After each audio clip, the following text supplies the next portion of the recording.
తెలంగాణలోని సంక్షేమ హాస్టల్స్పై కాంగ్రెస్ ప్రభుత్వం ఫోకస్ పెంచింది. విద్యార్థులకు బలవర్ధకమైన పోషకాహారం అందించేందుకు అన్ని వసతి గృహాల్లో ఒకే తరహా భోజనం మెనూని అందుబాటులోకి తీసుకొచ్చింది. కామన్ డైట్ మెనూని సీఎం సహా మంత్రులు, ప్రజాప్రతినిధులంతా ప్రారంభించారు. కొన్నేళ్ల తర్వాత ఈ ప్రజా ప్రభుత్వం డైట్ ఛార్జీలు, కాస్మెటిక్ ఛార్జీలను పెంచింది. దీని ద్వారా దాదాపు 8 లక్షల మంది విద్యార్థులకు మేలు చేకూరనుంది.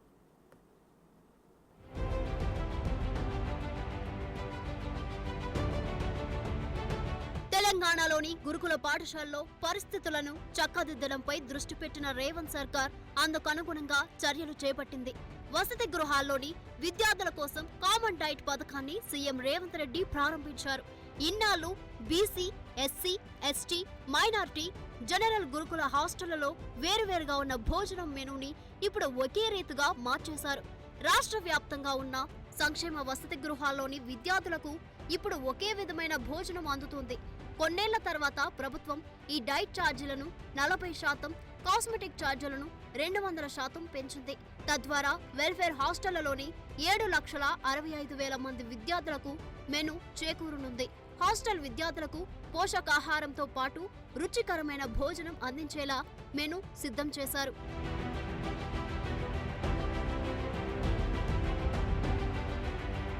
ప్రభుత్వ హాస్టళ్లలో ఇప్పటి వరకు ప్రతి ఆదివారం చికెన్ పెట్టేవారు. తొలిసారిగా విద్యార్థులకు మటన్ పెట్టబోతున్నారు.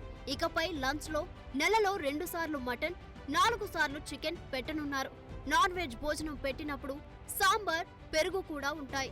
నాన్ వెజ్ తినని వారికి ఆ రోజుల్లో మీల్ మేకర్ కర్రీ పెడతారు. నాన్ వెజ్ లేని మిగతా రోజుల్లో లంచ్ లో ఉడికించిన గుడ్డు లేదా ఫ్రైడ్ ఎగ్ ఇస్తారు. కాంగ్రెస్ ప్రభుత్వం అధికారంలోకి వచ్చాక పెరిగిన ధరలకు అనుగుణంగా డైట్ ఛార్జీలను 40% పెంచింది.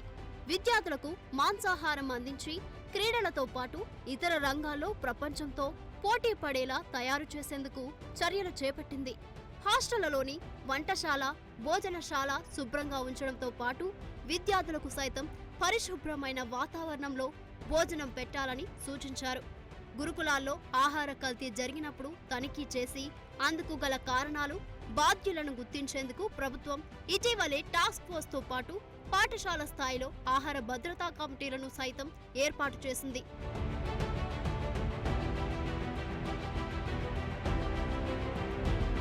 గురుకులాల ప్రక్షాళన కోసం ప్రభుత్వం చిత్తశుద్ధితో ఉందని సీఎం రేవంత్ రెడ్డి స్పష్టం చేశారు.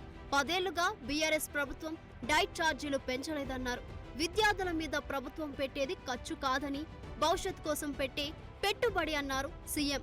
ప్రతి నెల 10వ తేదీలోపు గ్రీన్ ఛానల్ ద్వారా అన్ని విద్యా సంస్థలకు నిధులు వస్తాయని తెలిపారు. గురుకుల పాఠశాలలో మౌలిక సదుపాయాల కల్పనకు హామీ ఇచ్చారు. 8 సంవత్సరాల నుంచి డైట్ ఛార్జెస్ ఎప్పుడు పెంచలే. గత ప్రభుత్వం పెంచాలన్న ఆలోచన కూడా చేయలే. అంటే పూర్తిగా తెలంగాణ రాష్ట్రం ఏర్పడ్డ తర్వాత డైట్ ఛార్జెస్ విషయంలో కావచ్చు, కాస్మెటిక్ ఛార్జెస్ విషయంలో కావచ్చు, లేదా మౌలిక వసతులకు సంబంధించిన అంశాలలో కావచ్చు, ఆనాటి ప్రభుత్వం ప్రాధాన్యత ఇవ్వలేదు.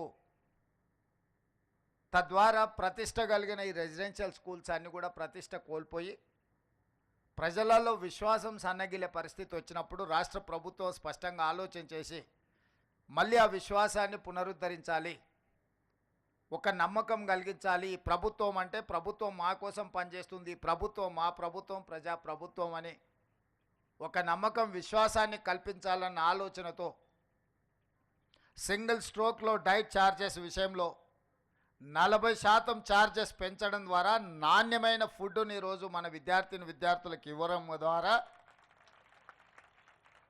ఆరోగ్యవంతమైన తెలంగాణగా తీర్చిదిద్దాలని మన ప్రభుత్వం భావించింది. డైట్, కాస్మెటిక్ ఛార్జీల పెంపుతో ప్రభుత్వంపై ఏడాదికి 470 కోట్ల అదనపు భారం పడనుంది. దాదాపు 8 లక్షల మంది విద్యార్థులు లబ్ధి పొందుతున్నారని మంత్రులు తెలిపారు. అదేవిధంగా పాఠశాలల్లో మౌలిక సదుపాయాల కల్పనకు 667 కోట్లు కేటాయించింది ప్రభుత్వం. మరోవైపు పేద విద్యార్థులకు కార్పొరేట్ స్థాయి విద్య అందించాలనే లక్ష్యంతో 150 కోట్లతో నియోజకవర్గానికి ఒకటి చెప్పున అంతర్జాతీయ ప్రమాణాలతో ఇంటిగ్రేటెడ్ పాఠశాలలను ప్రభుత్వం ఏర్పాటు చేస్తోంది. తొలి విడతలో 5,000 కోట్లతో 54 పాఠశాలలు నిర్మిస్తోంది.